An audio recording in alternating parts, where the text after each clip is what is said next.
Okay, we're ready to begin block 8 of our long-term knit along together. We're knitting Norah's Vintage Afghan. I'll put the link down below as always. So this is block 8 of 20. If you're just joining us, you can start wherever you like. That's totally fine, but you'll want to watch the Afghan prep video first. Links down below. You can do these in any order since they're all their own 12-inch. Well, mine are more like 13. But anyway, 12 to 13 inch block, and then we sew them all together at the end. So knit them in whatever order makes you happy. I'm just going through the pattern step by step. So speaking of the pattern, you want to make sure that you have downloaded the most recent edition, which is version 7, I believe. So double check the link for that. Before we get started with that, however, I want to give a shout out to our patrons. I really appreciate all the people that support this channel and help make these videos come to you each and every week. If you're interested in learning how you can become a patron for some pretty cool perks that I offer, check out patreon.com/purltogether. Get on over there, and for just a few dollars a month, you can join us for patron-only videos, a patron-only exclusive Facebook group, and some other stuff. You can check it out. Okay, let's get started on block 8. As with the other previous 7 blocks, we started out the same way by just doing 4 knit rows, knitting on both sides to create that garter stitch little section there. And then row 5 is knit, purl all the way across. And then we have another 4 rows of just knitting. So the first 9 rows have been the same on all the blocks we've done. So now I'm ready for row 10, which is actually the increase row, beginning on the right side. And the instructions just say to knit 1, make 1 twice. So as with previous blocks, I'm just going to be consistent here and do this the same way, where I knit 1 and I'm making 1 by knitting underneath that first bar, or going in from the front, picking that up, and then I'm just going to knit through the back loop. Now let me show you, I just out of habit did that little rolling maneuver, but what I do is after I pick that up, I take my needle and knit into the back loop. Sometimes though, if your needle is less than sharp, you can go ahead and go in the front because that's easier, and then just kind of roll your needles around each other to get that needle into the back. So we're going to do that twice. So let me get back to where I was before I forget where I was. Knit 1, make 1 twice. So there's knit 1, make 1, knit 1, make 1, knit 2. Okay, now I'm back on track. Yeah, see, I get started talking and I forget what I'm doing. So go ahead and go across, knitting 2, increasing 1 until you have 3 stitches left. And then we'll just carry on with those instructions. And we should have 87 stitches after this increase row. I always double count that. You do not want to start your chart being off on your stitch count. That would be bad, and it would cause cursing, tinking, frogging, or actual ripping. All right, I completed the increase row and I double counted that I do in fact have 87 stitches. So let's take a look here. Begin on the wrong side and work rows 1 through 6 of chart 8 11 times, and then rows 1 through 3 ending with the wrong side row, and you have 69 rows total. All right, so let's take a look together at chart 8. Okay, there's one thing I'm going to point out right off the bat. You can see where I have scribbled this out because that is simply redundant. It's the exact same note as here. I'm not sure why it got printed over again here. I went and double checked on Baroko's website to make sure that I did in fact have the latest pattern downloaded. It is still version 7, but they have not corrected that. So disregard this mess up here. It's exactly the same dark green notation and instruction for this icon or symbol right here. So on the wrong side, begin at D, which is over here, and we're going to work to letter B, and then we're going to repeat what's between the red lines. So then you're going to go C to B as many times as you need to, ending with A. Because on the wrong side, we're working from left to right. So keep that in mind, because that's how you turn your work after you're done. On the right side, which is the even numbers, we're working from A to C, back to B, and then go B, C however many times, and then end with D. So the even numbers are going on the right side. The even numbers are where even numbered rows are where you perform the right twists and the cables.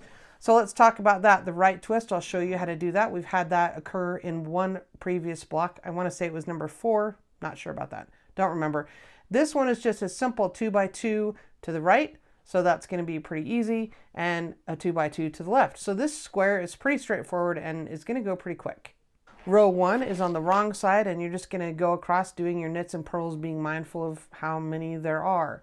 So just keep in mind that since we're starting on the wrong side of our fabric, that the knits and purls, the dots and spaces will be opposite. And that's noted here that they're opposite of what they are on the right side. So I'll do that real quick and then I'll show you the right twist.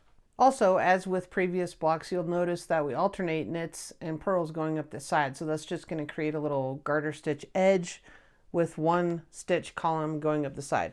Okay, so now I'm ready to begin row 2 where we're going to have that right twist. Let me go ahead and show you how we're going to do that. So we're going to start out by knit 1, purl 2, and we're going to do a right twist. So I go in as if you're knitting 2 together. And you are actually going to knit them together, but leave them on the needle while you pull a little bit larger of a loop through and then go back into the center of those 2 stitches that are now kind of paired. And then you're going to knit the first one again. That's going to it's going to twist the whole thing over to the right. And that will look really cool in subsequent rows. You'll see this little cable-y business kind of going up that column there. All right, now we're just going to move along. Knit 2, knit across those panel of 6, and we're going to get back to the center of the chart where we're going to have another one of those right twists framed by a column of 2 purl stitches. So I'll show you that again. Go in as if you're going to knit 2 stitches together, because you are. Go ahead and pull that through a little bit more than you normally would, just to give yourself a little slack. Go into the center and knit that first stitch again. And take that off. Then you're going to purl these next 2. Okay, last time. Let me just get across this knit panel section here. And you can tell it's coming up because it's going to be framed by these 2 purl stitches on either side. So here's the plain knit stitches that are going to be twisted together. So go in, knit the first 2 together, leaving them on the left-hand needle, and then just knit into the first stitch again and then slip them both off. All right, I'm going to carry on until we get to row 4, and then I'll show you what our cables are going to look like. Okay, the other thing I'm going to point out real quick is in the center, well, it's kind of in the center of the block, but in between the stitch repeats. Now, notice you're repeating the sections between the red lines, so that means you're going to have 2 twisty sections right next to each other, because of where we're straddling over and we're repeating the next sections between the lines. I hope that makes sense. So you're knitting along here, you have a twist here, a panel of knit stitches that's going to become cables, and then you have this and a twist column, purls, another panel of cable column, purls, but then you're going to have this twist is going to be real close to this twist, because remember we come back over here and repeat what's between the red lines. So that's going to look interesting. It's going to be twisting. You'll have 2 twist sections going up parallel with each other. And that's going to divide this block into thirds, I think, is what we'll see. The other thing I want to show you here is how to tink back that right twist in case you make a mistake further back in a cable. Let's say you had to get back here and you're tinking back, or you just accidentally made one of these where you shouldn't have. But either way, so what we want to do is go in here as if we're tinking like normal, go in underneath, but remember we knitted 2 together, so we want to go into the back of this one also and put them both back on the left needle. So then we can just release the first one and then release the second one, and then we're back to where we were. Okay, I'll show you that one more time. Let me go ahead and put it back on here, and then I'll show you one more time how to tink it back or take it off. All right, so go in underneath the first part of this, just like a regular tinking maneuver, but you need to pick up the stitch that's back here also. So go in behind there like that, and then you can just simply release both of those loops. There you go. I've knitted the first few stitches of row 4, and now I'm up to the green cable to the right, the green symbol that indicates you'll want to slip 2 stitches to the cable needle and hold to the back. Now if you're using a cable needle, go ahead and do that. I am not. For just a 2/2, I'm going to go ahead and take my right hand needle, go in underneath the next 2, not the 2 that I would have slipped to the back, pretend that I've done that, but I'm going in to grab the next 2, and I'm simply going to take my right index finger and pinch these 2 towards the back of this needle. So I'm going to hold those firmly right here, slip everything off, and then put my left needle back in. And I did that because I needed to release these from the left needle so I can pull them across to the right. And then I'm just going to put them back on. So all I've done is traded places with these two pairs of stitches, and then I'm just going to knit right across them. So that's how you do a 2/2 to the right without a cable needle. And don't worry, I'll show you that again. So let's just go ahead and knit our way over to the right twist. We'll do that again real quick, and then we'll do the cable to the left, which is the blue symbol. And that's going to be kind of the same maneuver. It's just a little opposite, because if you're using your cable needle, you would hold them to the right for the right twist, or sorry, hold them to the back for the right twist. And if you're using a cable needle, you would slip off 2, hold them to the front. But I'm going to go in behind now and get a hold of these 2 stitches these are the ones I would hold to the front if I was using a cable needle, but these are the ones I want to get a hold of. So same as before, I'm going to take my thumb and press those firmly to my right hand needle, slip the left needle out, and get a hold of those so that I can pull them across to the left, replacing these 2 back on the left hand needle, and just knit across them. I do have another video that is all about cabling without a cable needle, so you can check for that down below in the description. I'll put a link there for you so you can see how that's going to be symmetrical with the one that's gone to the right. So this one will go to the left. Okay, now just knit across the rest of the row, repeating everything between the red lines 3 times, and we'll see how that's going to emerge. I'll show you those cable stitches one more time, and then it's just going to be a matter of working through the chart. Okay, one more time for the 2/2 cable to the right. So I'm going to go in from the front and grab those 2, press firmly here, slip everything off the left needle, and replace the 2 loose ones. Put those back on the left side and just knit across them.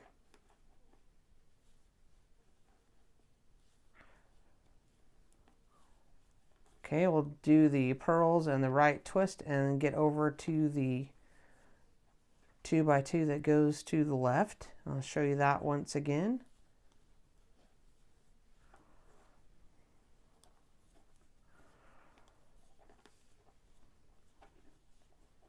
Okay, now we're going to go in from behind and get a hold of these 2 stitches. Hang on to those first 2, pinch them and press them to the right hand needle while you pick them up with the left, and then replace the others on the left side and knit across.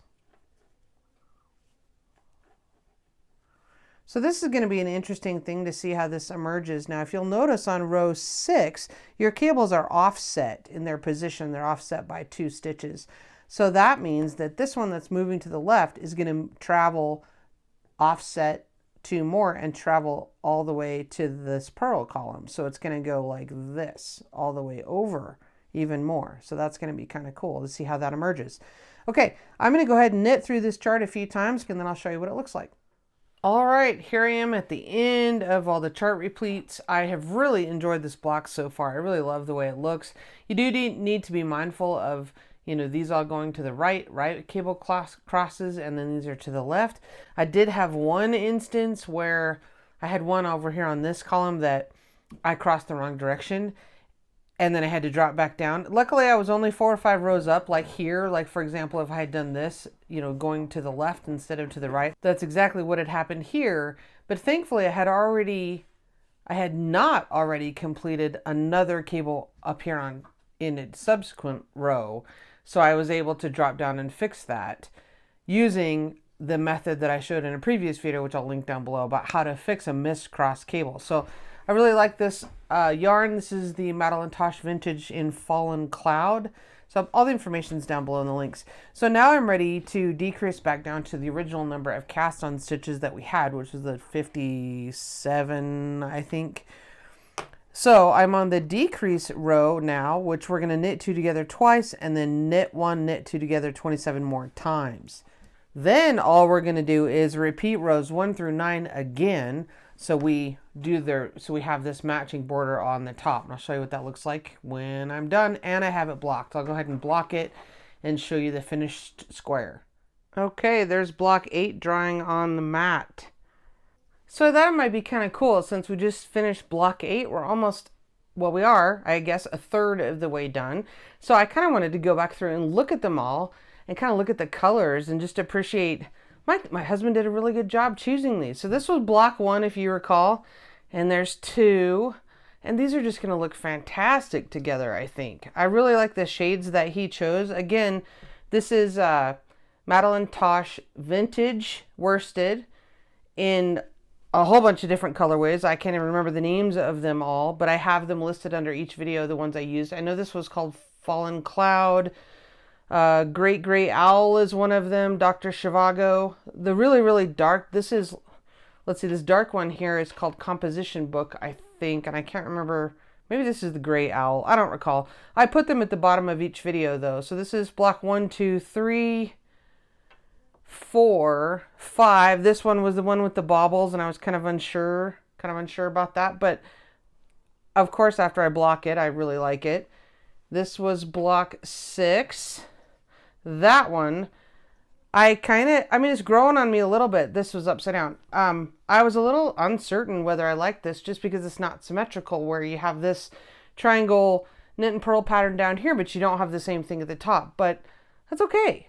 It's okay. I like it. And I think it also depends on, in what order, which way it's going to be oriented in the Afghan when I put it together. And I haven't really taken the time to place everything and see how that's going to be.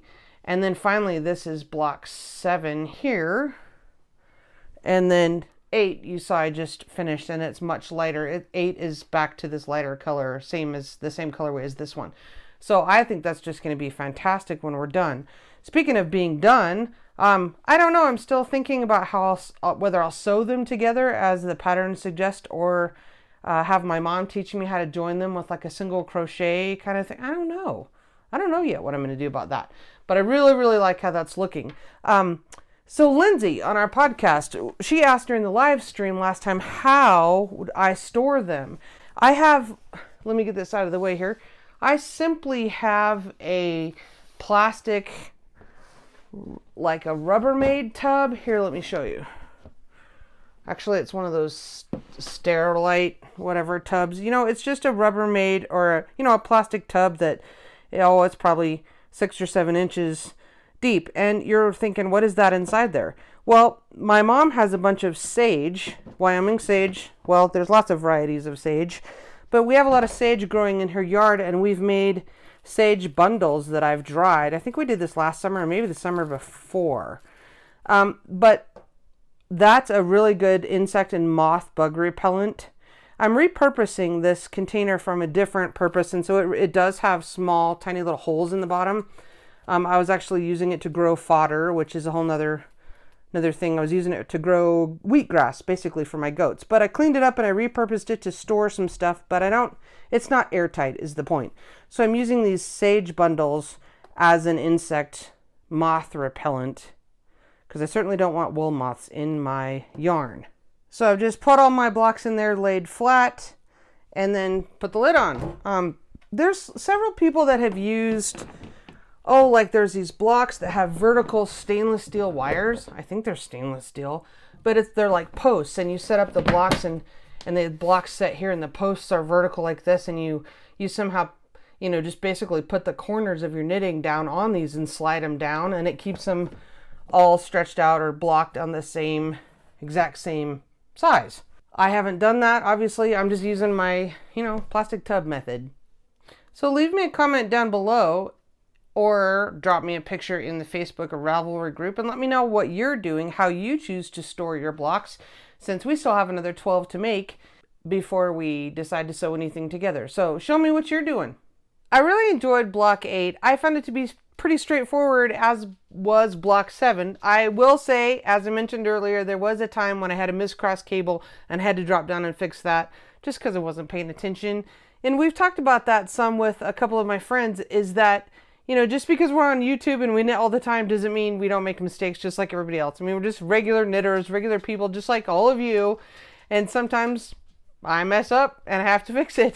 Thanks to the patrons that support the channel. I certainly appreciate that. And we'll see you next time.